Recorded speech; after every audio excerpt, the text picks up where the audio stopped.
2021, biasanya bisnis sarung tangan ini jika dilihat dari CAGR untuk 15 tahun terakhir itu komponen growth-nya sekitar 10-12% dalam keadaan normal. Namun jika dilihat dari historicalnya ketika ada virus H1N1 merebak ataupun virus-virus lain muncul, biasanya permintaan sarung tangan itu akan lebih naik, lebih tumbuh signifikan, artinya di atas 10-12%. Jadi pada saat pandemi COVID-19 ini kebetulan permintaan sarung tangan ini melebihi dari target yang tidak pernah terjadi sebelumnya, melebihi dari kenaikan persentase hampir 40%. Jadi kenaikannya itu begitu drastis ya, sehingga antara kapasitas ya dengan permintaan itu sudah tidak balance. Jadi lebih tinggi demand-nya itu daripada permintaannya. Oleh karena itu, lebih tinggi demand-nya itu daripada kapasitasnya. Oleh karena itu makanya bisnis kita ini di tahun 2021 mempercepat ekspansi yang seharusnya kita lakukan di 2022 itu kita percepat di tahun 2020 sehingga 2021 kita telah memproduksi lebih dari 1,4 juta pieces per bulan ya, dan kita merasa permintaan ini belum peak ya, belum di puncaknya.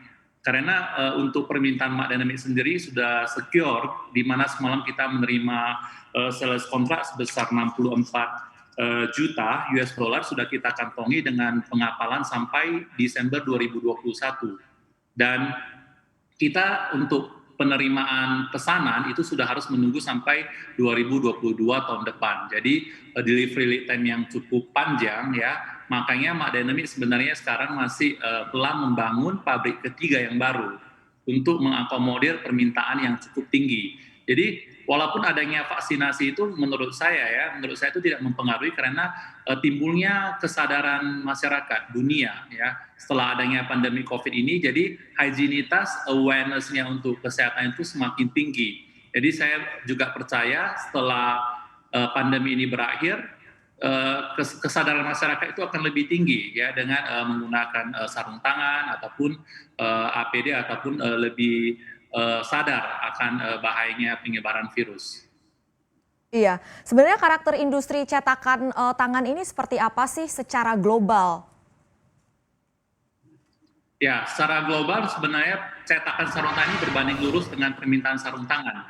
Jadi perlu saya beritahukan ya kepada teman-teman CNBC. Jadi untuk cetakan sarung tangan ini sebenarnya perusahaan satu-satunya yang ada di Indonesia. Jadi kita monopolize bisnis cetakan sarung tangan ini, dan bahkan di dunia ini yang membuat cetakan sarung tangan ini tidak lebih dari 10. Jadi kita termasuk salah satu pembuat cetakan sarung tangan dengan kapasitas terbesar dunia. Jadi currently kita menguasai sekitar 45% pangsa pasar dunia ya. Dan cetakan ini dibutuhkan untuk memproduksi sarung tangan. Jadi ketika pabrik produsen sarung tangan ingin membuat sarung tangan itu biasanya mereka memerlukan latex ataupun netral dan juga cetakannya. Jadi dua bagian ini tidak terpisah, sehingga jika permintaan sarung tangan itu tinggi, melonjak, otomatis mereka memerlukan cetakan kita untuk memproduksi sarung tangan. Jangan lupa install aplikasi CNBC Indonesia di App Store maupun di Play Store untuk mendapatkan informasi dan perkembangan terkini dari berita-berita ekonomi dan bisnis.